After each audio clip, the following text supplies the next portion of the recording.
Hello everyone, welcome back to my YouTube channel and I hope all of you are doing great.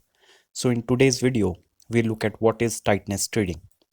So this is a concept that is very popular these days, especially on social media like Twitter and YouTube. So today in this video, I'll explain what is tightness trading, how to identify the areas of tightness and how to scan the stocks with such areas of tightness and all of the things. Right, so let's get started with the video. So what are the contents of the video? What is tightness? How to identify stocks with tightness? A few examples and how to trade the stocks using this concept. So the first and the most basic question that comes to mind is what is tightness, right? So basically, tightness is an area of equilibrium on charts where the price is undecisive as neither the buyers nor sellers are able to take control and give it direction. So the price or the stocks always move in phases. There's a phase of low activity, low volatility, where the price is doing nothing and just consolidating in the range. And then there's time of high volatility where the price moves in a certain direction. So for half of the time, the not half, usually most of the time, the stock is just in consolidation or undecisive. And then the time comes where it gets a direction. It could be an uptrend, it could be a downtrend, it could be the upward direction or the downward direction, and then it continues. And that is how we make money in cases of stocks. So usually it's a bullish signal in an uptrend, suggesting accumulation happening by the institution. So during the phase of the tightness where the price is just going like this, usually this indicates that it is a phase of accumulation where the institutions are slowly accumulating the stock without hiking the price too much, because institutions are not like us who are buying few shares, few hundred shares, or maybe few thousand shares. They're accumulating shares in the quantities of lakhs and crores. So they can't buy all the shares in a single day, because that will lead the price to go much higher on the day itself. That's why what the institutions usually do, they simply just accumulate slowly, and then finally when the all the supply is finally absorbed, then the price picks up the direction and goes in that direction, and then the traders jump in, who are either buying the stock or selling the stock. Maybe they are going long or maybe they are going short. And often after the tightness comes the direction move, usually in the direction of the prior trend. So if the tightness is happening during an uptrend, so usually the resulting move would also be an uptrend. Sometimes it may lead to a reversal as well, but usually the case is, more often than not, the case is that it will be in the direction of the prior trend. So this is a basic diagram of what area of tightness is. So here we have an prior uptrend, then we have the stock going in a narrow range. So basically this is the tightness simply means when the price is very undecisive and there's not much trading activity happening during those days. The price is just getting narrower and narrower, forming a narrow range. So this is basically the area of tightness. So how to identify tightness, right? So that is one of the another basic question that comes to mind, how to identify tightness. So tightness can be identified using the concept of a tight close or the inside bars. So both of these concepts represent what tightness is. So basically 3 week tight close. So this is a concept that was popularized by Sir William O'Neill, and it is used till date and it works really well. So he observed a certain pattern in super performance stocks. So performance stocks simply means the stock that have given multifold returns, right? So he identified a certain pattern where they take a pause during an uptrend and trades in a narrow price range for 3 consecutive weeks. So week after week for 3 weeks, there the price is just doing nothing but contracting in a tight range. So again, another concept comes out of this is the concept of VCP, that is volatility contraction pattern by Mark Minervini. That is also based on the principle of the price contraction and uh, after that the price expansion, right? So during the VCP formation, usually what is happening is that that is the area of the volatility is decreasing as the price is moving from left to right, right? So this 3 week tight close is just slightly different from that. So here we are taking a basic 3 week. It's like a kind of a condition that we are taking, that the price should be in a kind of a narrow range for 3 weeks. So this is basically a weekly chart of a stock that he had posted in his book. That is how to make money in stocks, right? So you can see the stock is in a prior uptrend, and then we have a tight 3 week close, and then the stock finally breaks out. So meaning of the breakout is simply means the price is moving from low volatility area to high volatility area, right? So then what happens after that? The price continues to go higher, right? So this pattern develops after the stock has been in an uptrend and decides to take a break. However, large investors and institutional investors do not see a need to sell any shares even after the share price has moved up nice already. On the flip side, these larger type investor anticipate even higher prices still. As such, they use any weakness in the share price to add their holding. So basically, what is happening during this? So what happens basically is that there's a stage one that is forming where the accumulation is happening after a downtrend, right? So there the institutions have accumulated the stock and the stock starts its upward journey. So there are instances where there may be short-term profit takers, and where the price takes a pause because of the selling that is there. It could be because of the overhead supply, or it could be because of the short-term traders taking profit, right? So what happens is that if the institutions and the big investors are still bullish on that particular stock, what happens? They use this opportunity to accumulate more shares, right? So the stock is already in an uptrend, then it takes a small pause. Then what the big institutions do, if they are still positive about the share, they'll use this time to accumulate it more. And once they have accumulated the enough shares and all the supply, the short term supply that was there is absorbed, what the price will do, it will keep on going higher, right? So that is basically what is happening behind the curtains in this case. So in order for this pattern to develop, the share price needs three straight weekly closes where each closing share price is no more than 1% to 1.5% higher or lower than the previous week's close. So this is kind of a necessary condition that Sir William O'Neill put uh, in this case of 3 week tight close, is that there shouldn't be too much variation in the close of the price during the 3 consecutive weeks. So it should be between the range of 1 to 1.5% higher or lower than the previous week close. It feels as if the share price is doing absolutely nothing during the 3 weeks time that it takes the pattern to develop. So this is a small example from one of the stocks, right? So this is basically what a 3 week tight close looks like on a weekly chart, and this is what it looks like on a daily chart. So one thing is very clear, is that there's not much different between the close of the all 3 weeks, right? So that was the necessary kind of condition. So I'm not saying you should look for exactly this, right? Because we can be a little bit relaxed, because market dynamics are very different in US and in Indian market, right? So you can be a little relaxed with the rules, and it doesn't matter if the price moves 2 3 4% kind of away from the each week consecutive close, right? And the second concept that we use for the tightness trading is the inside bars. So an inside bar is a pattern which the inside bar is smaller and within the height high to low range of the prior bar. So basically inside a bar is nothing. There's a candle. Let's say this is today's candle, and tomorrow's candle will form within the range of the previous day candle, right? So this is the mother candle and this is the child candle after that. So what I have done in case of inside bar is I just don't take two candles, right? So this is basically a candlestick pattern where we just take two candles, but I've modified a bit. What I like to do is I like to look for the stocks where the inside bar has been forming for few days, right? So we have multiple candles within the range of a single candle, as you can see in this particular diagram. So we have a mother candle, that is the bigger candle, and then we have the child candles that are within the range of one big mother candle, right?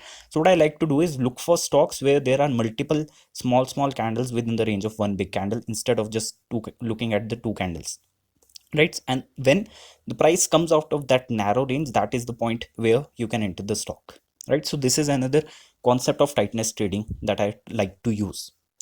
So how to identify, how to find stocks showing tightness, right? So there are mainly two ways you can find such stocks. So you can do a manual screening of the entire stock universe, or you can develop a custom scan to find such stock.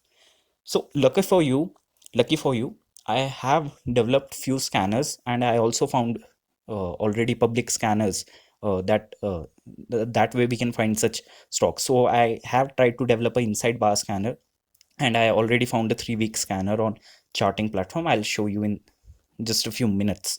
Before that, we'll look at few examples of the tightness trading, right? So this is an example of IRFC. So I guess most of you are aware this has been a super performance stock, which has moved more than 100 to 100% within the last 1 year. So here you can see there are multiple instances where the price is doing nothing but just consolidating in a very narrow range. And you can clearly see during this phase and during this phase, just look at the tightness in the price, right? So the price is doing nothing, just consolidating a very narrow range, and then finally the expansion happens after that. And look at the resulting move after that. And look at another important thing to note is that the volume activity during this phase, right? You can clearly see the volume is going down during the tightness phase. Another example is here we have a latest example of HBL power. Again, here we have two areas of tightness, right? So first here, this was the election day, and after that the price quickly recovered, and then there was a very small accumulation right below the all the short-term moving averages that are 50-day, 20-day, and the 10-day moving average. And the price just consolidated in a very narrow range, like the difference between the candle is not even 1%. And then there was a gap up after the some incident, and then again what the price did was just again started consolidating in a narrow range, and now again trying to expand from that range. Another example that I have is of a ventil. Again, this was the result, sorry, yeah, election result candle. This was the recovery, and just look how beautifully above the 10-day moving average it just uh, formed tightness for 4 days. And look at the expansion that happened after that, and look at, just always look at the volume as well during the tightness phase. So another question that comes to mind is that how many days of tightness is necessary? So that is totally subjective what you are actually looking for. If you have a larger base, right? If you have a larger base and the price is somewhere around the resistance level, then a 2, 3, 4 days kind of tightness is also really a good sign.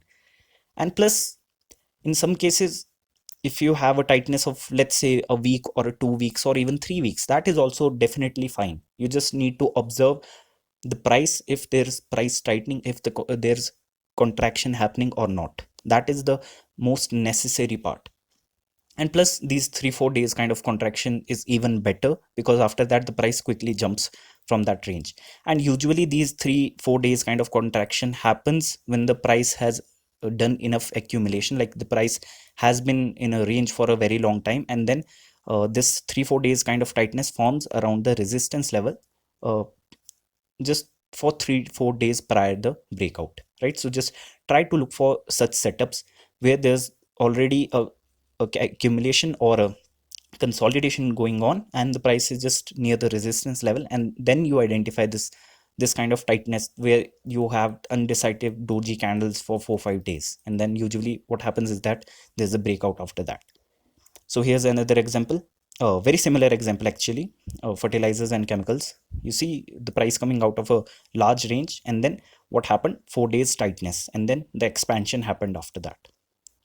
Let's take another example. Again, tightness happening in Scaffler, India. Here you can see it's not a 3-4 day kind of tightness. It's more like a 2-3 week kind of tightness that is going on. But again, the important thing to notice here is that there's not too much variation in the price that is happening, right? The price is not going like this. One day is close, it's closing here. Next day it's closing here. The all the candles have a close that is very near to each other. Again, that is another definition of tightness, where the candles are very, where the close is very close to the previous candle. Another example, Tata Investment. Again, during the last phase of this accumulation, you can clearly see a very small range tightness happening, and then the expansion. Another example is this AG's logistic.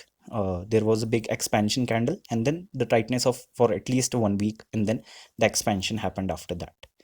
Another example that is currently developing is Bharat Electronics and many other defense stocks. If you just check the charts of BDL, BEL, and if you look at the chart of Hindustan Aeronautics Limited as well, and RVNL as well, all of them are showing a similar pattern of tightness. Another example, Tex Macro Infra and Housing. similar thing is happening here. The close of all the candles is very close to each other, and tightness is developing, and we have a nice resistance area here. So usually what happens after the tightness, the expansion happens, right? So how to trade stocks using the tightness concept is simple, and you just need to keep few things in mind while selecting the stocks for trading using the tightness concept. So the prior trend should be up, right? So that is one of the most important condition, that the prior trend should be up. Second thing is that the price should be within the range of 10 to 15% of recent swing high. So that is another really important point, is that so stock is in an uptrend and then it faces a resistance some point and then pulls back a little and then forms tightening area, or the consolidation or the contraction area. So it shouldn't be very far from the latest swing high from where the price reversed, right? So that should be within the range of 10 to 15%. So no rejection during the formation with high volume, right? So usually sometimes what happens is that if there's still a lot of supply left, what will happen is that during this tightness phase, price will try to break out but will close near the low of that particular day, and that too combined with very high volume. So that is again a not a good sign, because that means there's still a lot of supply left. So overall the volume should go down during the tightness formation, right? So during that tightness phase, ideally the volume should go down, and there should be prior big base breakout. So usually when you're looking for tightness, right, so it is usually in case of continuation and not in case of a stage 1 breakout or a stage 2 breakout, right? So what should happen is that you should look for stock where the big base breakout has already happened, and then the stock is in an uptrend, then the tightness is forming after that, so that increases the chances a lot, right? And the last point is, go for the stocks that belong to a strong sector. Like in the current example, if you look at the stocks from the defense sector or the railway sector, or even the holding companies, right? So they have been performing really well, and even the packaging companies, right? So you, if you look at the broader trend of packaging companies, it's in a downtrend, but if you look at from the last 1 2 weeks, you'll see they have been the best performer, right? So I'll just show you few scanners that I've developed and I found on the internet as well, that you guys can check, right? So this is a scanner that I've developed myself, and I'll leave the link in the description. Here you'll find most of the stocks that have very similar the tightness concept. As you can clearly see, tightness happening for last few days. If you look at this one, Midhani, again similar thing is happening. Just look at the tightness. The only bad thing that I found here is that it's still in a big base formation right now, and there's a still lot of supply left, as you can see in the upper wicks here. And if you look at another example, RCF, so this is from the chemical sector, sorry, fertilizer sector. Again, tightness was developing here, but again a lot of supply is left here. Look at the long wicks here. And if you look at the Madras fertilizers, again from the fertilizer sector, tightness developing. So one thing is clear from this, just this simple scan, is that there's a lot of tightness that is developing in the fertilizer stocks right now. And if you look at the this one, latest one, this GMRPOI, again tightness developing very near to the 10-day moving average and the 21-day moving average. If you look at the ISCHEC heavy engineering, again tightness developing here, right? So this is a really nice concept to identify the stocks that are just about to break out. BEML, again belong to a government PSU defense related sector, right? Again tightness developing, and you can clearly see it is kind of a inverse head and shoulder as well. So if it breaks out, it'll give a nice, really nice 10-20% kind of a move in a single day. Again you'll see here also the tightness developed, and then just look at the expansion that happened after that. And another thing to notice here is that look at the volume, right? Jyoti CNC was another stock that is developing tightness here, right? So you will find many such stocks in this scan, right? So it's your duty to go through the stocks, although the number is very high at 126, but I guess we have just gone through 7 8 names in just few minutes, right? So it won't take too much time. And another good scanner that I found for 3 week tightness was it, just search 3 week tightness here, and you'll find some really nice scanners, right? So 3 week tightness, we have 3 week tightness here, right? So you'll find very nice stocks. So again Hindustan Zinc, you'll see if you look at the weekly chart, if I just show you the weekly chart, you can clearly see 3 week tightness. The rule was that there shouldn't be too much variation between the close prices of the 3 weeks, right? And if you look at IRFC again, 3 week tightness going on here, 3 week tightness going on here as well, right? It's actually a 4 week tightness, right? And if I go to the daily chart, then you can clearly see a very narrow range that has been forming from last few days. And if I remove this, we look at Tex Meco Infra again. It was in one of my examples as well, and it's near all-time high as well. Plus, the sector is also very strong, right? And if you look at another Jupiter Wagons, again, a very nice one. It's a perfect candidate of 3 week tightness. Sorry, if we look at the weekly chart, right? 3 week tightness. So you'll be able to identify so many stocks which are just ready to break out, right? So the use of the tightness trading is just that you are trying to find stocks that are just about to break out, because when the stocks come out from the contraction part to the expansion part, usually the move is really fast. And how to take advantage of that move is simply you go in with a heavy position size. So if your position size is usually 15% or 17% or 20%, try to go in with a 25% kind of a position size with a narrow, tight kind of a stop, that is 2-3% kind of a stop. And you'll have to be quick in booking profits as well in such cases, right? Again, we have a RVNL in this name as well, Chambal Fertilizers, again, fertilizers. Then we have auto names. Then we have chemical names as well, Himatri Speciality. If I show you the weekly chart, again 3 week tightness developing here, right? So these two are really nice scanners, and I'll leave the link of these scanners in the description as well, right? And you can just copy the scan from here and you can just simply paste it in your own dashboard. So that is it for today's video, and I hope you learned something new. And if you guys enjoyed the video, don't forget to like, subscribe and share. Goodbye, take care.